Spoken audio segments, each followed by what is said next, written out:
is Millicent Griffin from EM2HR Alliance, and I have my friend Alpa, who is an integrative yoga therapist. And the reason why I wanted to interview her today was because HR is about wellness, just as well it is employment law. And she specializes with those that have cancer, anxiety, and I wanted her to say what she does, especially that on the 21st of June is a yoga official day. And she's amazing in what she does and how she helps people transform from having anxiety or having any kind of issues mentally, that she helps them learn how to deal with it within themselves without any medication. So Alpa, take it away. Thank you. Namaste. And I welcome you to the official day of yoga proclaimed by our Mayor, Buddy Dyer, 21st of June. Yes, I am Alpa. I'm a yoga therapist. I work for the UF Health Cancer Center, and I help people with various issues that they deal with, from the physical body, from mental body to emotional body.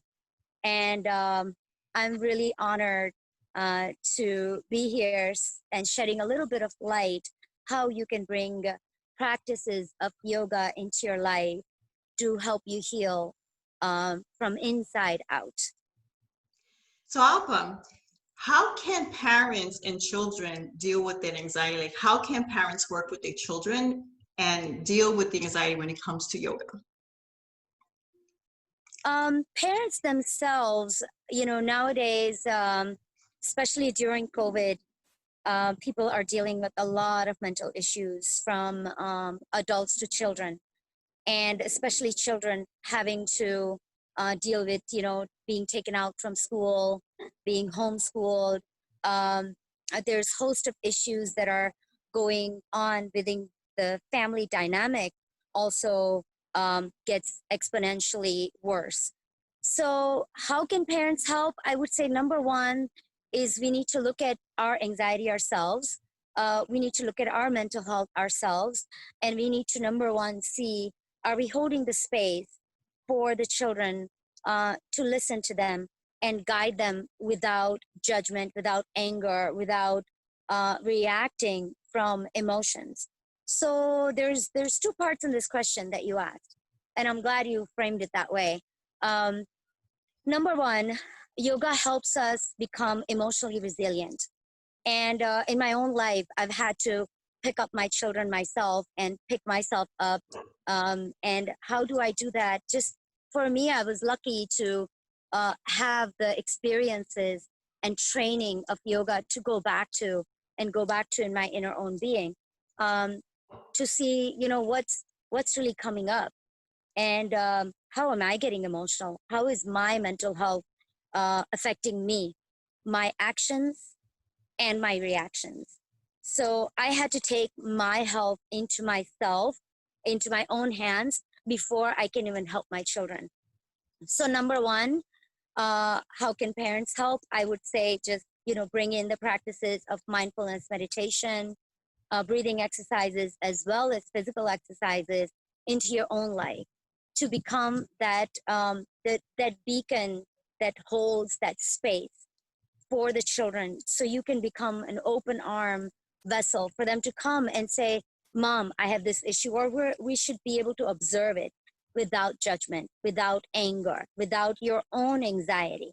Because when we're bringing that into the dynamics between children and parents, it can get worse, because children can feel your anxiety towards their anxiety. Mm-hmm. So just practices of mindfulness meditation, going inwards every day and listening to your body.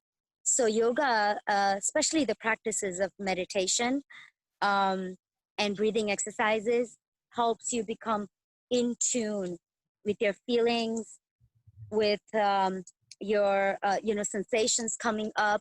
You'll be able to be more in tune with the bodily sensations that come up. Something hurts, your heart is racing faster. If you're sitting in meditation, you'll actually be able to see it. You'll actually know, why is this happening? And it doesn't happen overnight. We need to take this into as a healing modality into our own life every day. 5 minutes, 1 minute of mindfulness, and just closing our eyes, maybe right before your child is acting out, or maybe right before you see something that's affecting your child, just going into yourself and just closing our eyes and just taking a deep breath and say, how is this affecting me? What's coming up in me? And just answering that question. And then, seeing, how can I help my child? Instead of sitting there trying to be a counselor and saying, you should do this, you should do that, pointing fingers at our children.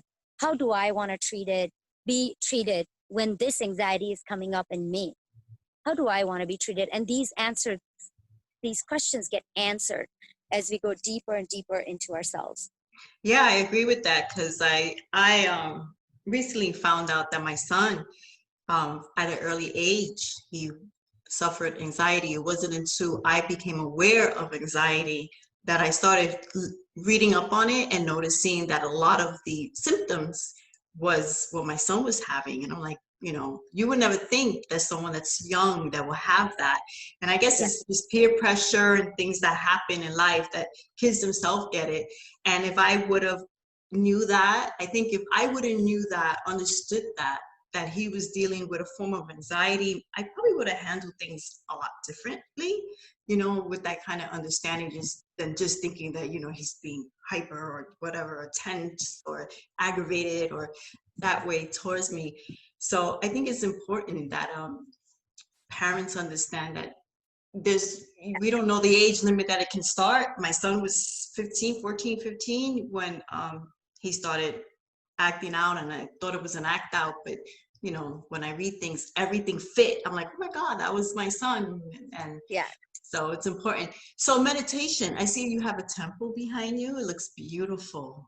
That's a beautiful temple. So how does one even meditate? Like, how do they go about? I don't even know how. I mean, hear it all the time. Yeah. I try to do it, but my brain is like constantly going crazy.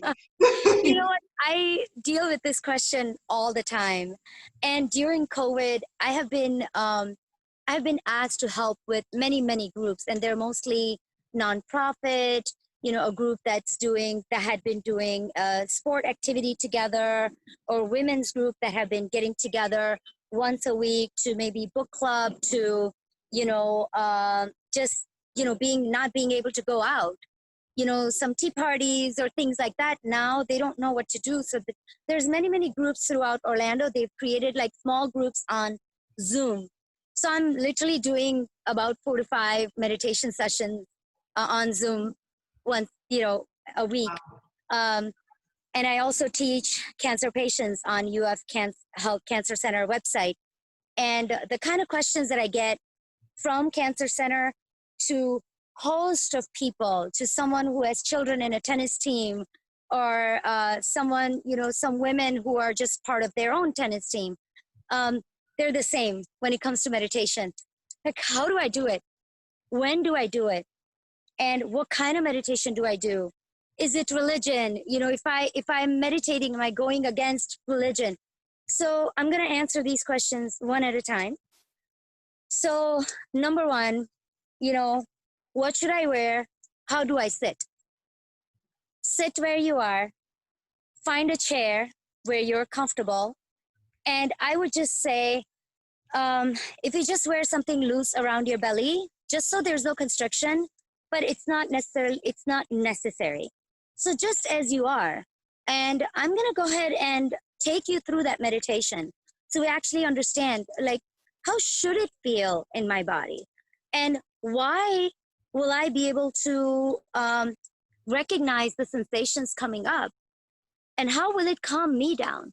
So once we do that, I've actually taken those recordings and sent them to my son.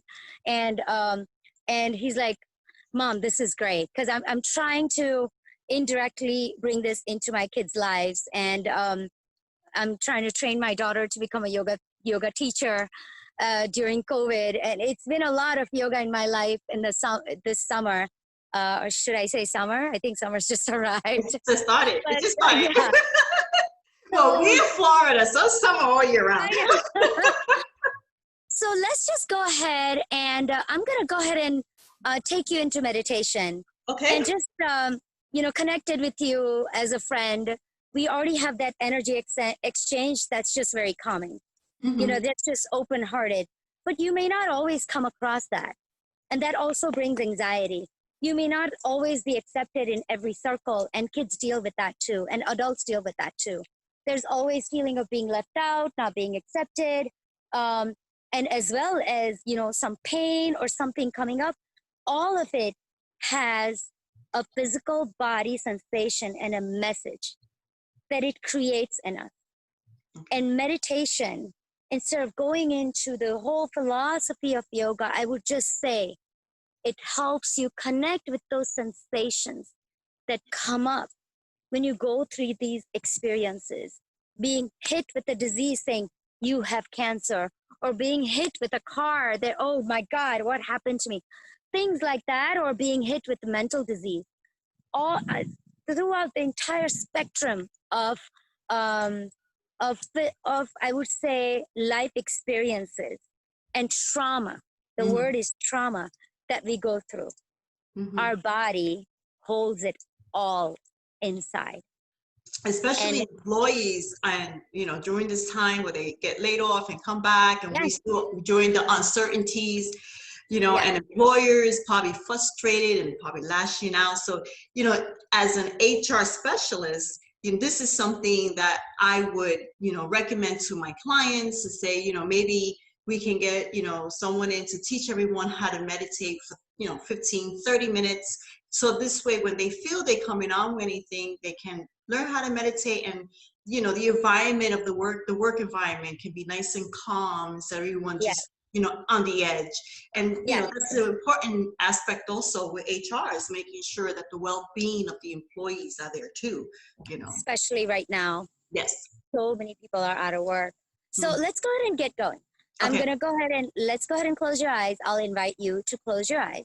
So number one, I want you to relax your sternum, relax your shoulders, relax your jaw and mouth, relax the region around your eyes, relax the region right behind your forehead.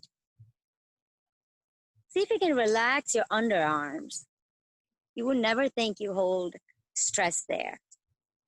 And now see if you can relax your entire skeletal structure. Just imagine all your bones just settling down. And with the bones, your muscular structure also settles down.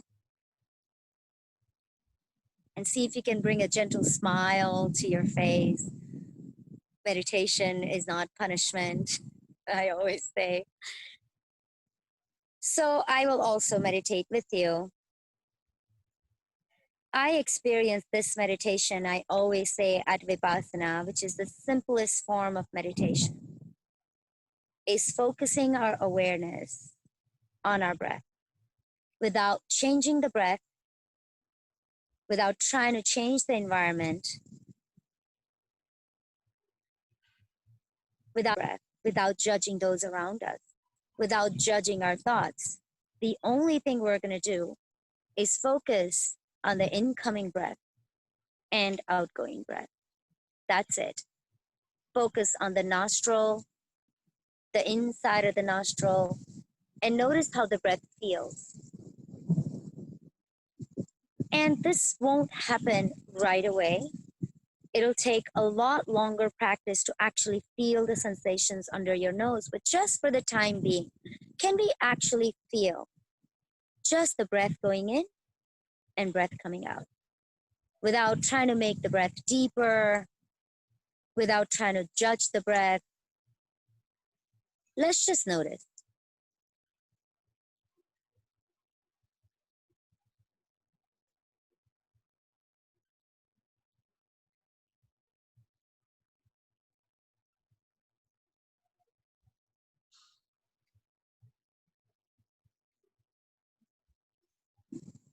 When thoughts come in, come back to that inhale and exhale.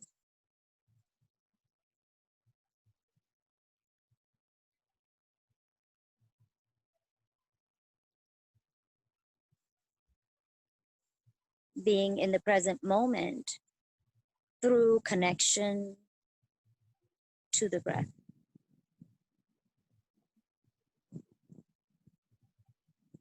We came into this world with our first breath, and we will leave this world with our last breath.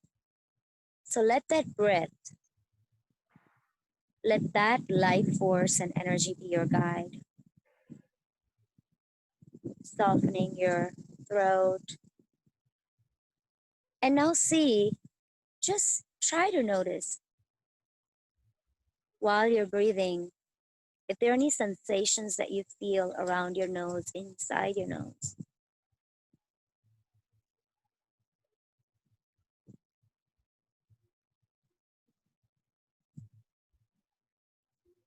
And slowly, I invite you to open your eyes. Wow, that was amazing. So I want you to actually I feel share. so relaxed right now. So I want you to share what came up in your mind. Nothing. I actually had it blank, and I was actually focusing on my breathing, and I felt like my nostrils open more, like if somebody dumped some mint essential oils. Wow. And that was how long? I think we meditated for like 3-4 minutes. Yeah, I was like, wow, I feel a cool sensation coming in. I was feeling really, Exactly. so as I kept thinking about my breathing and trying to figure out like, what's this cool sensation? Nothing was in my mind. And I was actually Exactly. feeling really So relaxed. That was amazing. Good. so knowing that we are these sensations, we are these reactions that come up, and imagine that you have something really stressful happen, and let's forget about the mundane small things that happen in life, right? Whether whatever children are dealing with in their social world, in their school, with bullying and things like that, language, and with the worldly and social injustices that happen to all of us. Mm-hmm. Let's just go beyond that.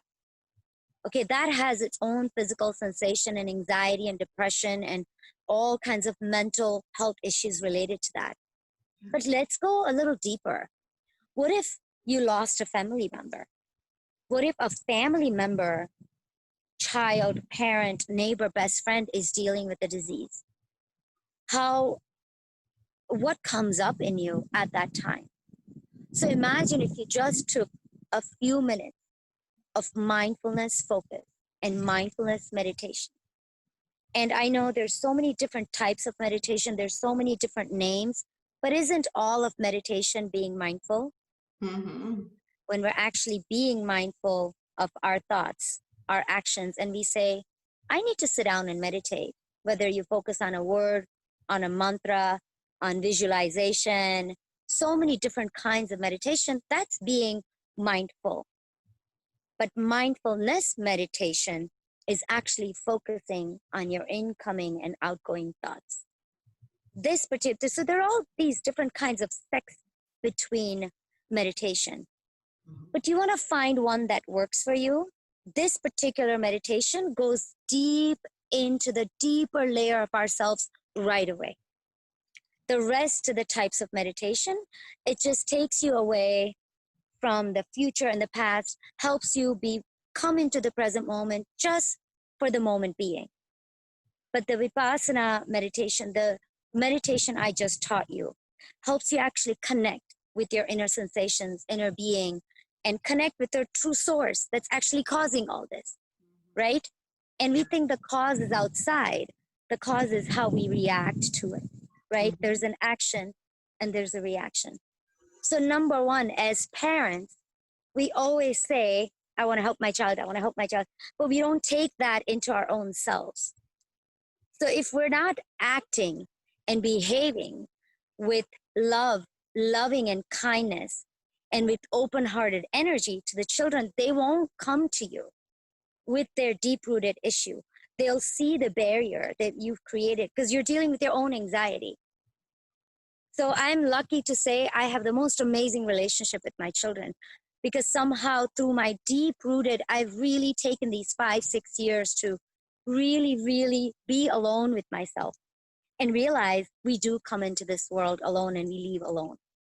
So I've had to really, I was detached and really detach and go inwards and learn about my own feelings and sensations and everything that comes up mentally. And I'm cray cray on days and I'm not on some other days, but it's taking responsibilities. I think we all are, yeah. So how do you think that just taking responsibility as adults, do you think that would help you help your child better? Absolutely. I mean, I also believe that when your child sees that you as a parent, you take responsibility, it helps them grow into better adults as well. I mean, that's one thing. I've always took the responsibility when when I was with Joseph, when it was just him and I, when I was a single mom. So I always would say, okay, I did this wrong, I did the right, or whatever. And we always had like a close communication, and we were always very close to each other. Yeah. Minus me not understanding some of the things that really led to him having the anxiety. But I think what happens with the children starts with the parents, and then also what happens with the children, the parents can reflect that in their everyday life, Yeah. including working and things like that, and it just becomes a big snowball. Yeah. So that's why it's important to, I think, to me, when as what you say, you start with yourself, because once you ground yourself, it will prevent that snowball from happening, throughout your world, home, work, life, society, friends, and whatever. Once you're Yeah. grounded on your own, yeah, I believe that. Mm-hmm. And I always, there's one message that I've gotten from many yoga gurus and motivational speakers, that we're all walking each other home. Mm-hmm. And we literally are. And we do know that suicide rate is at its highest at this time. And people feel very alone. And it's that being alone is the scariest thing. I know how scary it was for me, because you've met me at many events and we've hung out, and this is Mm-hmm. definitely more girlfriend talk than professional talk. Yes, yes. And yeah, so I feel that I am a socialite. Mm-hmm. Imagine for someone like me who's an extreme socialite to come back, I'm not an introvert, to come back being alone, it was really hard. And I had to take responsibility and learn to be alone and say, I am my own guru, I am my own healer, Mm-hmm. and I am my own love. And yoga teaches you that. And also, I don't want to just keep talking about meditation, posture work and breathing exercises. Mm-hmm. When you do the posture works, we hold our suffering, our anxiety and depression, the physical suffering and the emotional suffering in our tissues. There's actually an amazing book called Body Keeps the Score. An amazing book if you want to look it up. And the body does keep the score. So as we move and as we churn and as we twist and we move these joints, as you're releasing and you're moving the lymphatic fluid throughout the body, and as you're twisting and turning, you're releasing the suffering from your body. And that's why in some of the heart opening postures, people just break out crying. I remember when I took my first yoga teacher training, it was a teacher training, and I froze. I froze in one of the heart opening postures, and I could not stop crying. And this was right here in Orlando. And, we carry all our suffering from childhood to adulthood. And we can talk about it all day long with the Yeah. therapist. Sit in a chair, and therapists are amazing. Mm-hmm. But going into this therapist, get our body moving. Let our sensations speak to us. Let our joints and tissues and muscles, let our lymphatic fluid flowing. Let's bring fresh oxygen into our body that carries throughout the body, goes into the brain and makes us more aware and alert about what? Not just the outside world, about the inside world. We become more alert, more focused internally. So I have a question. Years ago, when I lived in New York, I went to I was trying to learn how to meditate in yoga.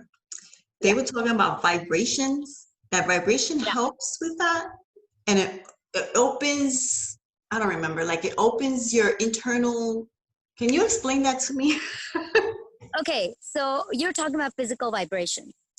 Because, yeah, she had us humming, you know? Ah, yes.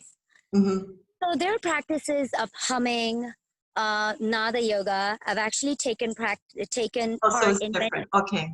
It's not different, and it is. Okay. You know, in the Western world, we like to divide yoga into here's yoga, and here's meditation, and here's breathing exercises, and here's chanting. Yoga is a lifestyle medicine, and there are different practices, but it's all bringing us home. You know what I mean? It's all connecting us to our inner self. So the humming, there's actually the breathing exercises. One is called Brahmari Pranayama, where you're breathing in, you might connect to that. So we're just breathing in and we're breathing out with hum. Yes, that's what she had us do. Is that There's it? that, Okay. yes. So That's exactly it's a it. type of breathing exercise. And where we're humming like that, we're inhaling and we're humming. So try to do that. Let's do that once together. So I want you to feel it before I just talk about it, right? So let's do that together. Deep breath in, close your eyes, and you're not doing anything. Everything in your mouth, your nose is relaxed, and we're humming out. So again, breathing in, and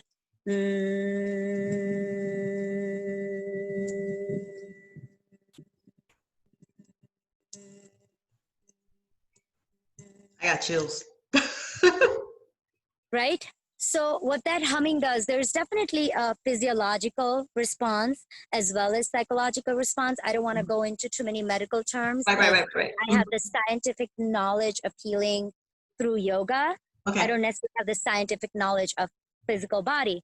Understood. But the vibration and the nasal passages, again, it's activating the sensations in us, right? It's making us feel more awake. So I like to just stay completely clear and simple in my teaching and wording, because this is what we connect to, the body, the bones and the hair and the, connective tissues and the blood coming out. We can feel the pain. So I like to keep it to that. So what it does, it creates the physical sensation. It creates vibration in us. And through that vibration, we get more connected. You're like, oh, I feel something. Before you didn't feel anything. So what are you connected to now? You connected to your physical body. And through that connectedness, it flows into the mental body and starts healing the mental body. So when you look at the overall practice of yoga, I always say, and I don't know if you have any other questions. The only other question I will probably have when you're done is finish, how, someone can reach you if you do private sessions and stuff like that. Sure. So I always say that, I have the temple behind me and we all have places of worship that we go to. But I always say that, this is my temple. And if we don't keep this temple clean, like we keep our houses clean, we keep our external body clean, and we clean our clothes. But if we don't keep our thoughts clean, if we don't keep our hearts clean, don't keep our emotions clean, and really take care of the inner physical body, if we don't make this temple livable, we're not going to be able to visit this temple. So let's awaken the guru inside us, the healer inside us, or whatever you call it, the spirit, the God, the doctor, or, whatever you want to call it. It's the Alpa in me. I have a name for her, but we won't get into that. I even have a tattoo that I got, and it helps me stay connected to myself every day. If we don't have this temple to live in, where else will we live? That's right. I just wanted to end with that. And yeah, you can feel free to, I'll go ahead and give you my Facebook link. I have a Facebook page, and I am creating a 21 days for, yoga for mental clarity and anxiety program.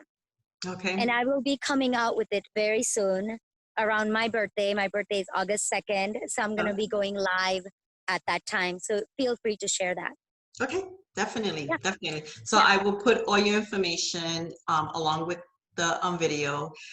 Do you do private sessions too? Yes, I do.